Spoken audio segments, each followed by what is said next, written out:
Alright, this is my Hypermotard SP.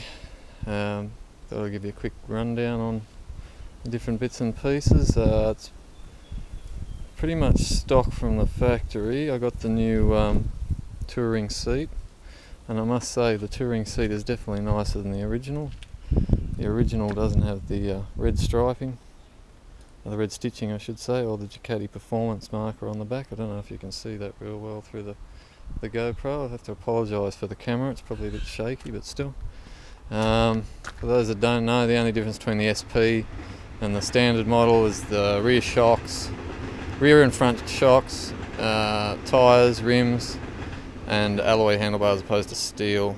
Yeah, the rims, they're both the same brand, it's just these ones are the forged ones, same style as the Panigale.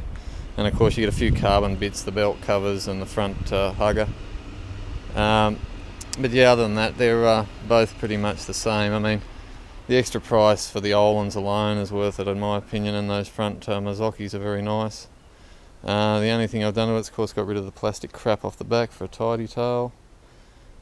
She runs at about, I don't know, 6 litres per 100. So out of the 16 litre tank she should do about 250 to 280 k's I suppose per tank, depending on how much you're up it for the rent. I'm 5'10", 5'11", which is 180 centimetres thereabouts, and I'm on the balls of my feet trying to flat foot it, so I certainly can't flat foot if you're not any taller than 5'10". If you're under 5'10", you might struggle. You'll have to have 1 foot on the peg, 1 foot on the ground to keep it stable when you stop, I reckon. Beautiful noise that comes out of it. I'll kick her in the guts in a minute. The stock exhaust works reasonably well, you know. The bike's 23 grand right away, and they want, what, 2.5 grand for another slip-on. I don't know that it's value for money, but down the track, some aftermarket, we'll see how we go. Alright, we'll give you a listen and see what she sounds like through the GoPro. Don't know if you can see the dash through this, but we'll have a go. Alright, so there's my mileage, 5.7 litres per 100, done just under 500 k's. She hasn't been for a first service yet, so I'm still trying to keep her under 6,000 RPM as the mechanic suggested, but we'll have a listen.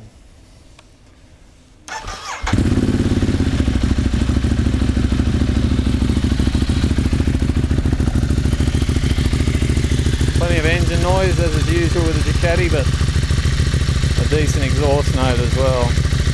Can't complain at all. Handles beautifully. Only thing I could compare it to is the last bike I had, which was a KTM. The KTM was a proper super motard. This thing isn't really a super motard. You've still got the same ride height and still got the same comfy riding position. But yeah, it's not as sharp as a true supermoto. The rake's a bit not quite as steep. But that said, she's a lot more planted than your average supermoto, you know what I mean? So much more stable in the higher speed stuff, and when you're on the freeways, motorways, you don't get blasted quite so much by the wind.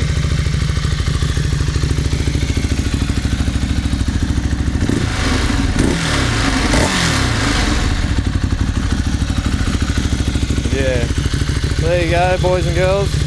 Any questions, feel free. Bye.